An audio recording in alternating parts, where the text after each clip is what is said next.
BA second year के विद्यार्थियों, आज मैं आपको आपके द्वितीय प्रश्न पत्र भारतीय राज्य व्यवस्था के अंतर्गत बहुत ही महत्वपूर्ण विषय केंद्र राज्य संबंध और इसमें भी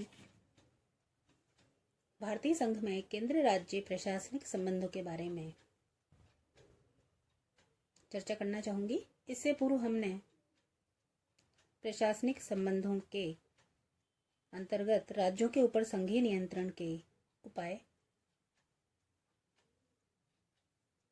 पढ़े थे। आज इसी क्रम में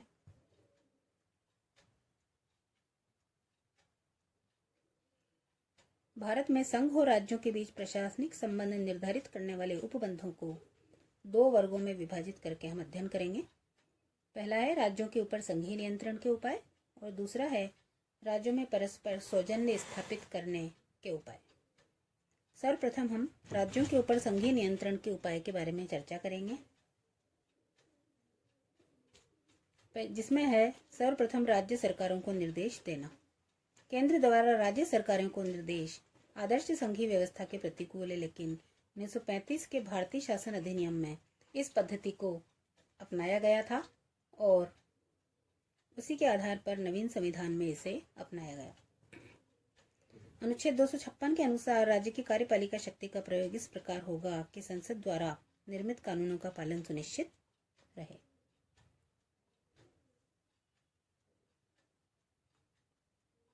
अनुच्छेद 257 में यह उपबंधित किया गया है कि प्रत्येक राज्य की कार्यपालिका शक्ति का इस प्रकार प्रयोग होना चाहिए जिससे संघ की कार्यपालिका शक्ति के प्रयोग में बाधा या प्रतिकूल प्रभाव न पड़े तथा संघ की कार्यपालिका शक्ति का विस्तार किसी राज्य को ऐसे निर्देश देने तक विस्तृत होगा जो भारत सरकार को इस प्रयोग के लिए आवश्यक दिखाई दे।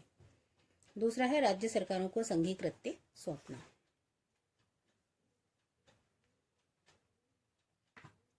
अनुच्छेद 258 में निर्धारित शर्तों के अनुसार संघ राज्यों को अपने कुछ प्रशासनिक कृत्य हस्तांतरित कर सकता है तथा राज्य संघ को अपने कुछ प्रशासनिक कृत्य सौंप सकते हैं।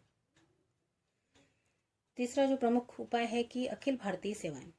अनुच्छेद 312 के अनुसार राज्यसभा उपस्थित तथा मतदान में भाग लेने वाले सदस्यों के कम से कम 2/3 बहुमत द्वारा प्रस्ताव पारित कर किसी नवीन अखिल भारतीय सेवा का निर्माण कर सकती है। चौथा है सहायता अनुदान। अनुच्छेद 275 के अनुसार संसद राज्यों को आवश्यकता अनुसार सहायता व अनुदान भी दे सकती है। पांचवा है आपातकाल की घोषणा। इन सबके अतिरिक्त जब राष्ट्रपति अनुच्छेद 352 के अंतर्गत आपातकाल की घोषणा करते हैं तब राज्यों पर संघीय सरकार का पूर्ण नियंत्रण स्थापित हो जाता है। दूसरे प्रकार के जो उपाय हैं वो है केंद्र राज्य मतभेदों के निवारण की विधियां, जिनमें सर्वप्रथम है संघीय क्रियाओं, अभिलेखों तथा न्यायिक कार्यवाहियों को मान्यता प्रदान करना, जो कि अनुच्छेद 261 में दिया गया है। दूसरा है अंतर्राज्यीय नदियों या नदी के जल संबंधी विवादों का निर्णय, अनुच्छेद 262 में दिया गया है। तीसरा है अंतर्राज्यीय परिषद की स्थापना। अनुच्छेद 263 के अंतर्गत राज्यों के पारस्परिक सहयोग के लिए एक अंतर्राज्यीय परिषद का प्रावधान किया गया है। चौथा है क्षेत्रीय परिषदों का निर्माण।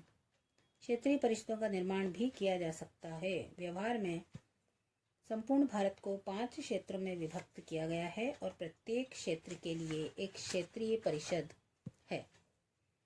पांचवा है अंतर्राज्यीय व्यापार वाणिज्य से संबंधित संविधान के प्रावधानों के क्रियान्वयन के लिए अनुच्छेद 307 के अनुसार संसद एक प्राधिकारी की नियुक्ति करेगी और उसको ऐसी शक्तियां और कर्तव्य सौंप सकती है जो वह आवश्यक समझे। इन सबके अतिरिक्त कुछ ऐसे भी विषय हैं जिनका संबंध यद्यपि दोनों सरकारों से है तथापि इनका निर्धारण केंद्र सरकार ही करती है। उदाहरण के लिए निर्वाचन, लेखा परीक्षण, राज्यपाल की नियुक्ति इत्यादि। अब प्रश्न ये उठता है कि केंद्र राज्य के बीच कुछ विवादास्पद क्षेत्र हैं, कुछ ऐसे प्रशासनिक मामले हैं जिनके कारण दोनों के मध्य तनाव और मतभेद के युग का सूत्रपात हुआ। इसमें सर्वप्रथम है राज्यपाल का पद। राज्यपाल राज्य का संवैधानिक प्रधान है। चतुर्थ आम चुनाव के बाद राज्यपालों के अधिकार क्षेत्र, नियुक्ति के तरीके आदि को लेकर केंद्र राज्य मतभेद उत्पन्न हुए। मई 1982 में हरियाणा के राज्यपाल तपासे की भूमिका और 1984 में जम्मू कश्मीर राज्य के राज्यपाल जगमोहन और आंध्र प्रदेश के तत्कालीन राज्यपाल रामलाल की भूमिका भी ऐसे ही विवाद का विषय बनी। 1996 से 98 के वर्षों में उत्तर प्रदेश के राज्यपाल रोमेश भंडारी, बिहार के राज्यपाल सुंदर सिंह भंडारी की भूमिका ने अत्यधिक कटु विवादों को जन्म दिया था। 2004 में हरियाणा राज्य के राज्यपाल का आचरण इस बात को लेकर विवाद का विषय बना कि राज्यपाल ने वाजपेयी के नेतृत्व की प्रशंसा कर निष्पक्ष आचरण के संवैधानिक औचित्य और परंपरा को भंग किया। दूसरा है नौकरशाही। नौकरशाही दूसरा ऐसा प्रशासनिक विषय जिस पर केंद्र और राज्यों के बीच मतभेद दिखाई देते हैं। तीसरा है कानून और व्यवस्था के मामलों पर राज्यों को केंद्रीय निर्देश। चौथा है आर्थिक नियोजन। के संथानम के अनुसार नियोजन व्यवस्था ने नीति और वित्त संबंधी सभी मामलों में राज्य की स्वायत्तता को एक नया रूप प्रदान कर दिया है। निष्कर्ष रूप में हम कह सकते हैं कि भारतीय संघीय व्यवस्था में प्रशासनिक एकरूपता पर बल दिया गया है। अमेरिका की तरह दोहरी न्याय व्यवस्था का प्रबंध करने के स्थान पर न्याय व्यवस्था को एकीकृत किया गया है। अखिल भारतीय प्रशासनिक और पुलिस सेवाओं का प्रावधान किया गया है। भारत के नियंत्रक महालेखा परीक्षक के अधीन भारत की लेखा परीक्षा तथा लेखा सेवा का आयोजन है, जो कि एक केंद्रीय सेवा है, किंतु संघ के साथ साथ राज्यों के व्यय का लेखा और लेखा परीक्षा कार्य को भी संपन्न करती है।